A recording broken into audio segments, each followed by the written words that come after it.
Hey everybody, welcome to Talk About Houses. I'm Todd. I'm Oana. So we are going to do a series of videos on real estate investing. This is going to be the first one, and it's basically called How to Get Started as a Real Estate Investor. We get a lot of people that want to get started in real estate investing, and we also work with some people who are more experienced, who actually own a number of properties already, and maybe Las Vegas is a new market for them. So we're going to run through, we're going to have a whole bunch of videos. So first of all, subscribe to the channel if you haven't subscribed. So when we do these videos, or if you're interested in real estate investing, you can sort of follow along and maybe learn from our experience. So we're going to go through 10 bullet points. Juan and I got together and kind of put 10 things we thought were important to sort of wrap your head around before you got started. And always remember these 10 things. And then later on, we'll get into details about capitalization rate and, you know, whether you should pay cash or get a loan or things like that. Right. Okay. So to start with, value is created and not found. You can't search out good deals. Well, you can, but most of the time, what you have to do is actually have to find a deal that makes sense for you and make it good.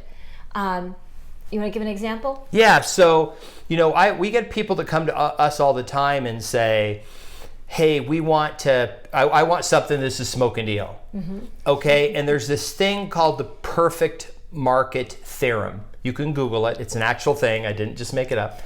And the perfect market theorem basically says that the market is perfect and there's no secret information that somebody has that you don't have, and all value is taken into account in the price of something, whether it's a stock or a house.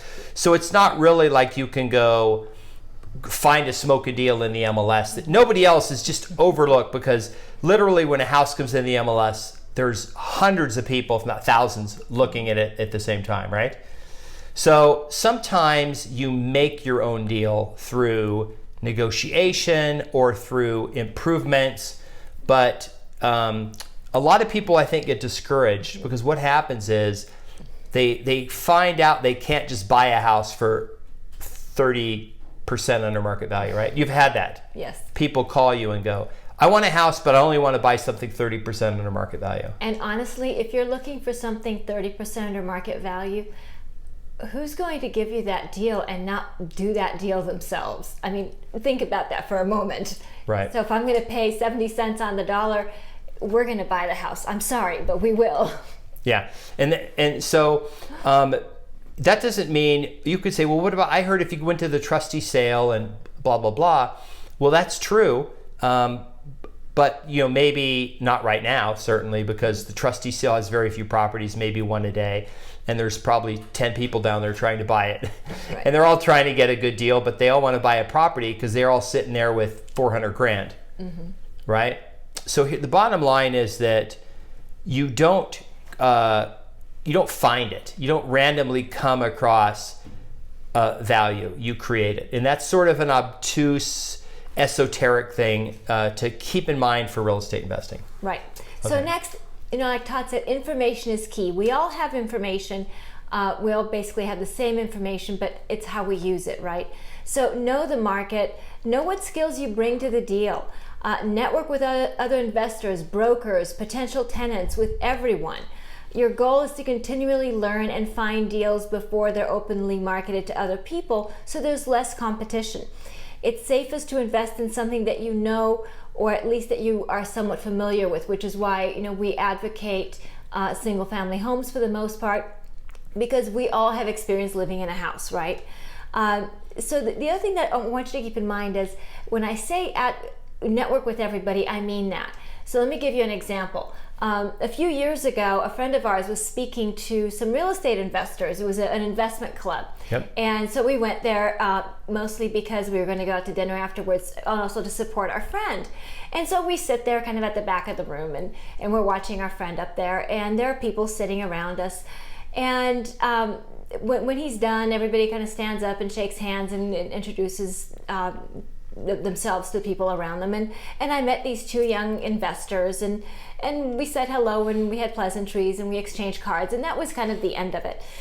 And a few months later, they ring me up out of the blue, and they're like, you know, we have this deal, and we want to buy this house, and we want to rehab it, we want to flip it, and we need help. So to make a long story short, I met these young investors a few months before, and all of a sudden we're doing a deal together. They were money. short cash. Right. They needed some money. I made money, and it was good all the way around. So you never know when a deal's going to fall into your lap, and the way to make that happen is network with everybody. But that's really the key, is the information. So Yes. Other people may have the information and you may have to share it with them. We've had many a times where I've gotten a text message from somebody at the trustee sale saying, I've got a lead on a house that's coming up in 15 minutes, but I don't have enough money to do the deal. You want to split it with me? And I had the information. I had information from somebody else about this potential deal. And so we were going to create this value, right? We're going to, from the previous point, we're going to create this value together. Okay. Next, everybody wants to make money now, but in real estate, you need to adjust your timeline from days, weeks, months to decades. Real estate is a long-term game. Real estate goes up, it goes down, but in the long term, it goes up. In the long term, there's value. So make sure that you can weather the roller coaster ride along the way. The payoff that really happens is when you sell the property at the end, right? So the rent that's generated in the meantime, that's somebody else making your mortgage payment, paying expenses.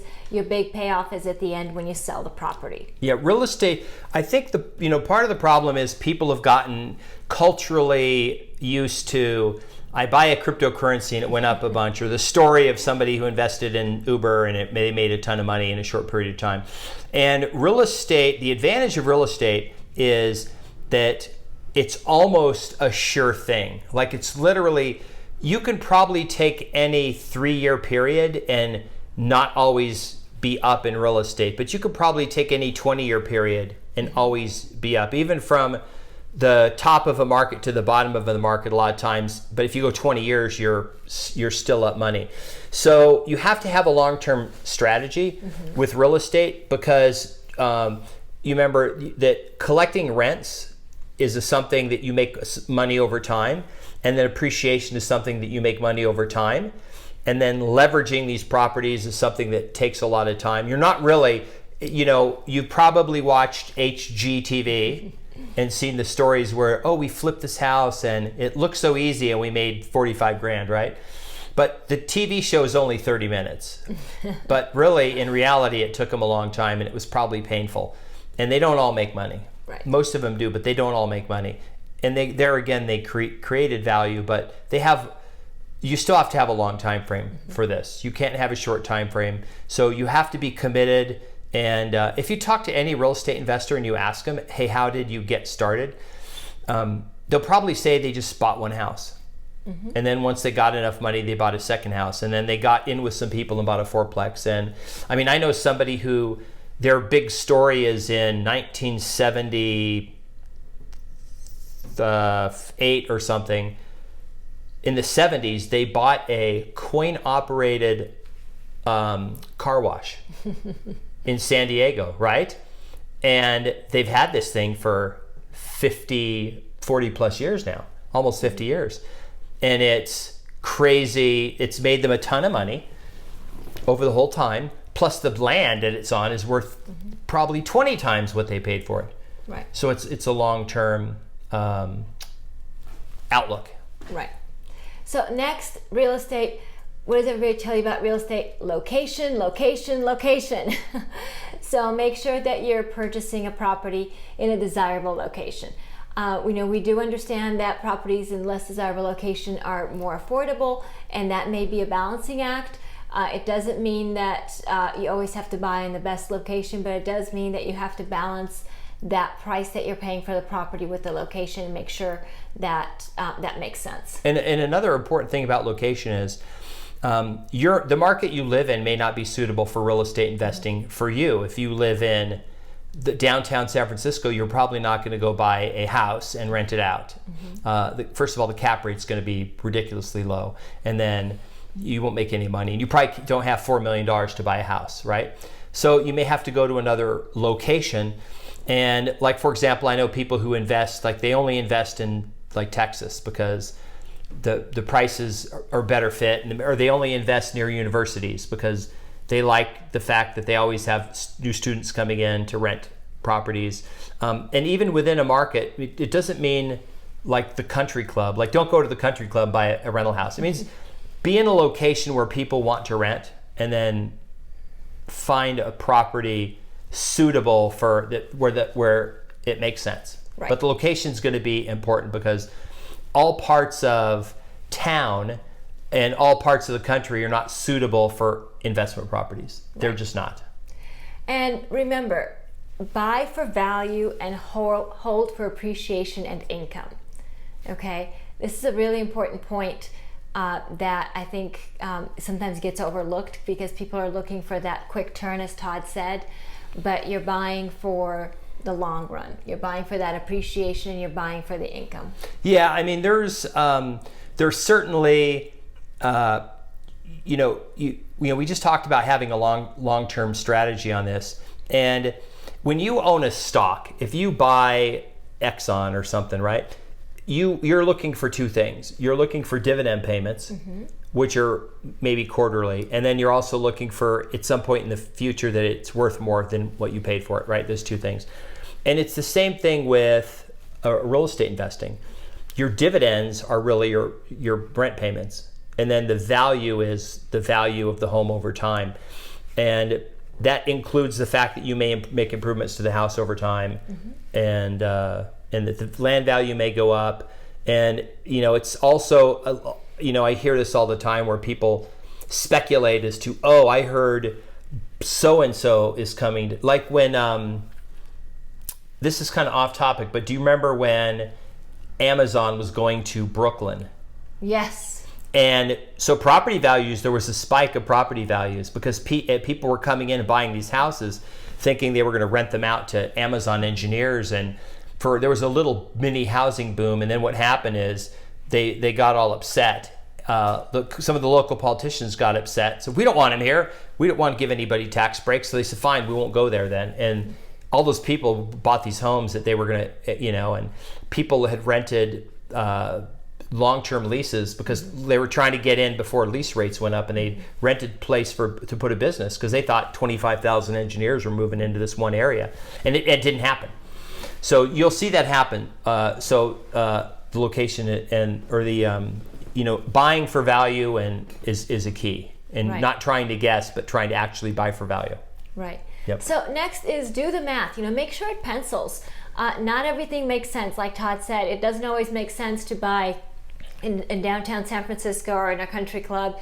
If the price of real estate is so high that you can't rent it for anywhere near what what's going to take to service the debt, or the appreciation won't be there, or whatever is going on in that situation. If it doesn't make sense, if it doesn't pencil, walk away and find a better deal. There's a term that people use in real estate, and it's used in commercial real estate agents use it all the time, and it doesn't pencil. Like, they'll say, hey, I took a look at the place, it doesn't pencil.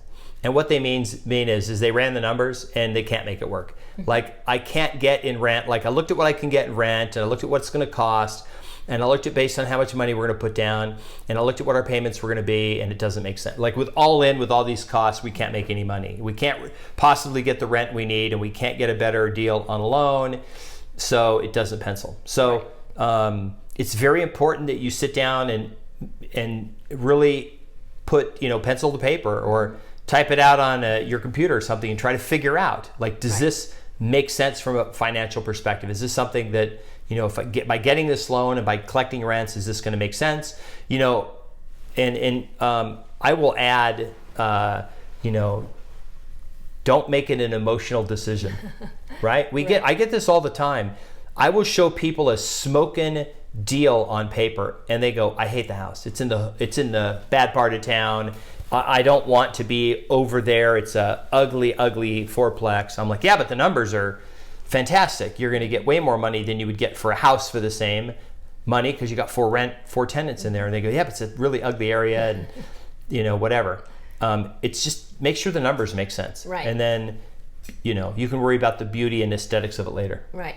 I had a client earlier in the year, and we were purchasing multiple properties, and we had this massive spreadsheet, on my my one column was all of our different costs. So, purchase cost, down payment, HOA, property taxes, mortgage payment, everything having to do with it.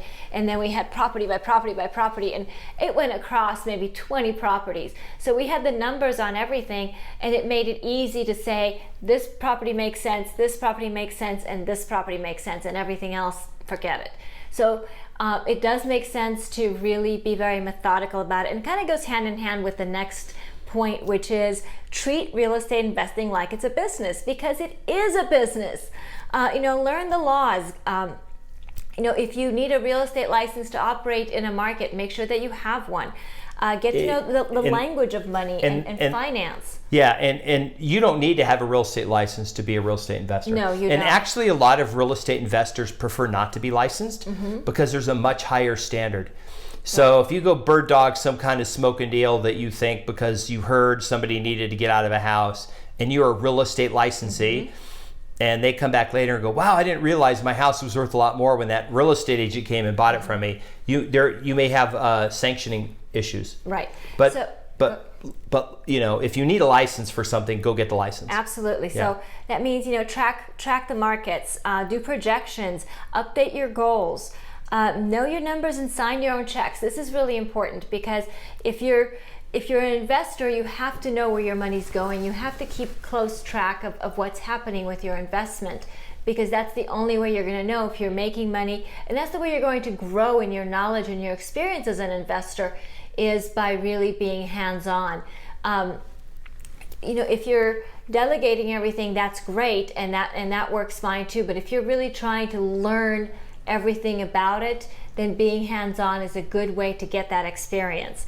The most successful investors I know, they make a plan, they stick to it, they buy a house, and then they work to pay it off. This is really important, because remember that paying down your mortgage with rent proceeds is a way of generating appreciation, of generating value.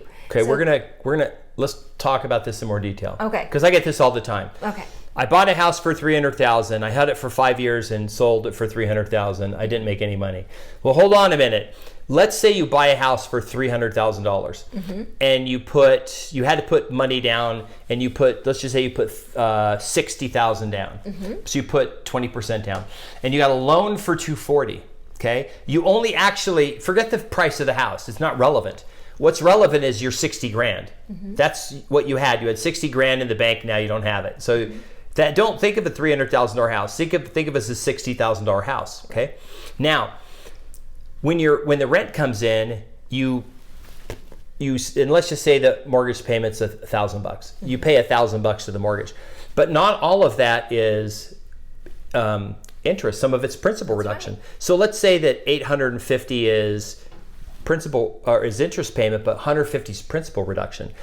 Now the first month you have that house and you make the mortgage payment, it's not a $60,000 house. It's a $60,150 house.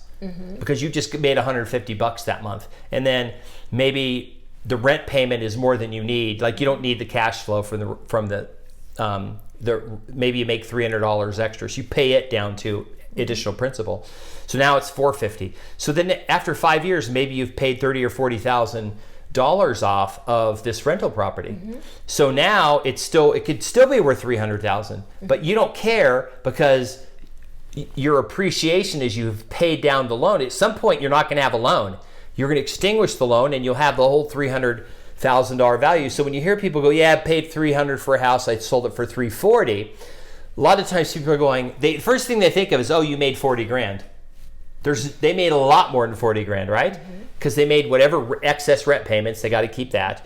They paid down the mortgage every month, and they got to keep that. So they probably made a lot more than $40,000. Right. So it's not just about, like with a stock, if you buy a stock that's at $30 a share and you sell it for $34, you make $4 a share. But real estate, paying down your mortgage is a form of appreciation. That's a really important point. It is, which is kind of goes back to my spreadsheet example. Keep track of your numbers, because that's a good way for you to find out exactly how much money you're making on your investment. The next point is have a good mentor. Look, a good mentor is invaluable. I don't care what it is that you're doing. Think of it as coaching. Think of it as mentorship.